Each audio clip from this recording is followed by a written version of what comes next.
पूरे देश में देखा जाए तो कैंसर से लाखों लोग बीमार होते हैं, लेकिन उनकी दवाएं इतनी महंगी होती हैं कि उसे सह नहीं पाते हैं। और दवा के बाद देखा जाए जब उनके परिवारजन आते हैं, मुंबई जैसे जो देश की आर्थिक राजधानी है, यहाँ पे टाटा हॉस्पिटल है कैंसर का, वहाँ पे जब वो अपना इलाज कराने आते हैं तो उस दौरान उन्हें कई कठिनाइयों का सामना करना पड़ता है। उन्हीं कठिनाइयों में से एक जो है, आप देख रहे होंगे कि यहाँ पर विश्वास कैंसर सेंटर है, केयर सेंटर है, जिसके माध्यम से जो लोग आते हैं, गरीब होते हैं, असहाय होते हैं, उन्हें जो है यहाँ पे रखा जाता है। यह एक छोटा सा उनका कार्यालय है। कोई यहाँ पर चमक धमक आप नहीं देखेंगे, क्योंकि कैंसर पीड़ितों को यहाँ पर जगह दी जाती है। वहीं दूसरी तरफ हम आपको बता दें कि मुश्किल से 5 से 7 लोग हैं जो यहाँ पर टेकर केयर हैं और वह जो हैं उनकी देखभाल करते हैं। वहीं दूसरी तरफ अगर कोई मरीज आता है और इनके पास रूम नहीं होता है, तो उस दौरान ये जो ऑफिस का दरवाज़ा आप देख रहे हैं, यहीं पर इसी ऑफिस में ये बैठते भी हैं, लेकिन उन्हें सहारा देने के लिए यहाँ पर गद्दे लगा दिए जाते हैं और यहाँ पर भी उन्हें जो है आश्रय दिया जाता है। वहीं दूसरी तरफ मैं आपको बताना चाहूँगा कि वैसे बहुत सारे ऐसे रूम बनाए गए हैं इनके पास, जो आप देख रहे होंगे, जो हमारे ठीक दाहिनी साइड में है, यह रूम है और इसमें मरीज रहते हैं और उनके केयर टेकर भी उनके साथ रहते हैं। आप देख रहे हैं कि कैंसर पीड़ित ये मरीज हैं जो बेड पे हैं, और ज़मीन जो है यहाँ पर भी गद्दा बिछाया गया है और यहाँ पर जो उनको देखभाल करने वाले 2 लोग यहाँ रह सकते हैं। हर दिन एक नई शुरुआत, एक गहरी सांस लें और फिर से शुरू करें, इस तरह का बोर्ड भी आप देख रहे होंगे तो कमरे के अंदर लगाया गया है। जाहिर सी बात है कि इस तरह की चीज़ें जो होती हैं आदमी को मोटिवेट करती है। वहीं दूसरी तरफ मैं आपको बताना चाहूँगा कि यह जो है विश्वास नाम रखा गया है ताकि लोगों को विश्वास भी हो, और कैंसर केयर सेंटर ये है। इसी तरह से आप देख रहे होंगे कि एक रूम और है और यहाँ पर भी कैंसर से पीड़ित लोग जो हैं, यहाँ पर देखो एक बच्ची है और उसका इलाज चल रहा है। और मैं आपको बताना चाहूँगा कि यहाँ पर कुछ लोग इनके परिजन हैं। मैं आपसे जानना चाहूँगा कि आप कब से यहाँ हैं? हम 4-5 दिन से यहाँ हैं। वैसे बहुत दिन हो गए, लेकिन 4-5 दिन से हैं। तो क्या क्या है, बच्चे को क्या हुआ है? बच्ची को बोन कैंसर है, पैर में थोड़ा, घुटने में।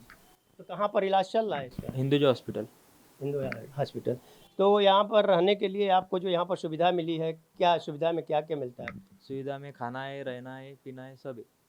सब फ्री है? सब फ्री है। अच्छा, तो आप देख रहे होंगे कि इनके बच्ची है, ये फाइलें हैं और हिंदुजा हॉस्पिटल में इनका इलाज चल रहा है, मेडिकल रिसर्च सेंटर है और ये सब फाइलें हैं। वहीं दूसरी तरफ मैं आगे आपको भी बताऊंगा कि आगे किस तरह से जो है इलाज जो किया जाता है, जो लोग आते हैं रहने के लिए उनको किस तरह की सुविधाएं दी जाती हैं। तो आप देख रहे होंगे इसी तरह से यह और रूम है। अभी इसमें से पेशेंट जो हैं वो गए हुए हैं कहीं।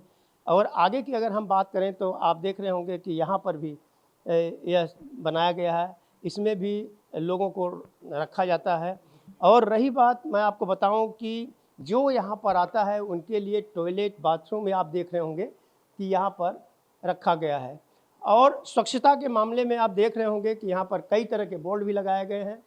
कैंसर को अगर है बुलावा तो गुटखा तंबाकू खाना और फिर मौत को गले लगाना, इस तरह की चीज़ें जो ऑलरेडी जिसके कारण कैंसर होता है। और यहाँ पर आप देख रहे होंगे एक छोटा सा ड्राइंग टेबल भी है, किचन है। अब किचन में जो है यहाँ पे खाना बनाया जाता है, इन मरीजों को दिया जाता है, चाय नाश्ता भी दिया जाता है, फ्रिज है, सब कुछ है। और आपको मैं बताऊं कि यह निःशुल्क चलता है। सबसे बड़ी चीज़ ये होती है कि यहाँ पर जो भी लोग आते हैं उनकी सेवा निःशुल्क की जाती है। और इसी के मुद्दे पर हम बात करना चाहेंगे यहाँ के जो केयर सेंटर चलाते हैं उनसे। मैं आपसे जानना चाहूँगा कि आप यह केयर सेंटर कितने वर्षों से चला रहे हैं? करीब करीब 21 साल हो गए और करीब 4000 पेशेंट विथ फैमिली यहाँ पर आ चुके हैं।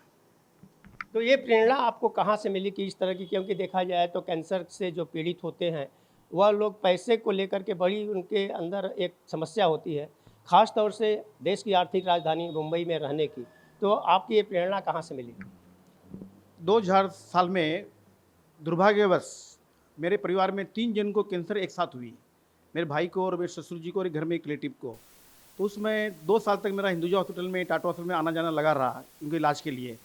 उस समय वहाँ जब वेटिंग करता था डॉक्टरों का मैं, उस समय मैं हमेशा मुझे एक्सपीरियंस हुआ कि जो बाकी लोग आए हुए हैं यूपी, बिहार, बंगाल, आसाम से, उनके पास रहने की जगह नहीं है। तो मैं उनसे हमेशा मैं पूछता था, तुम कहाँ ठहरे हो? तो कोई रोड पर ठहरा हुआ है, कोई कहाँ ठहरा हुआ है, कोई झोपड़पट्टी में ठहरा हुआ है, मुश्किल थी। तो मैंने हिंदुजा के डॉक्टर से, टाटा के डॉक्टर से सलाह किया, फिर उन्होंने हमको इंकरेज किया, उन्होंने हमको बराबर गाइड किया कि हम आपको हेल्प करेंगे, हम आपको पूरा सपोर्ट करेंगे, आप रहने का उनका अरेंजमेंट कर दो। तो मैंने पहले एक फ्लैट लिया 2001 में, फिर 2 में एक फ्लैट लिया, फिर 3 में एक फ्लैट लिया। तो 3 फ्लैट से मैंने सेवा शुरू की थी। फिर कोरोना में जब काल आया तो सोसाइटी ने ऑब्जेक्शन किया कि आप फ्लैट में आप कैंसर पेशेंट को नहीं ठहरा सकते। तो मैंने यहाँ के एमएलए साहब है अतुल जी, उनको मैंने रिक्वेस्ट किया, उन्होंने हमको एक गवर्नमेंट की जगह दी लीज पर। तो उस लीज को फिर हमने ये बिल्डिंग बनाकर ये परमानेंट सेंटर बना दिया हमने इसको। यहाँ पर आपके यहाँ कुछ लोग ऐसे भी आते हैं जो सेवा करने आते हैं? हाँ आते हैं ना, अभी जैसे मेरे साथ में आसाम से आए हुए हैं, अनुराग पटवारी नाम है इनका, ये सिर्फ सेवा करने आए हैं कि इनकी इच्छा है कि ये भी गुवाहाटी में एक ऐसा सेंटर चालू करें।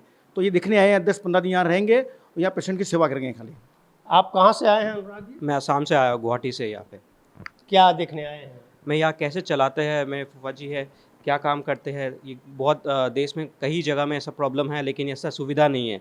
तो ऐसा सुविधा अलग अलग जी, स्पेशली असम में, गुवाहाटी में हम भी करना चाहते हैं। तो उसी के लिए हम लोग समझने आए कि कैसे क्या काम होता है इधर।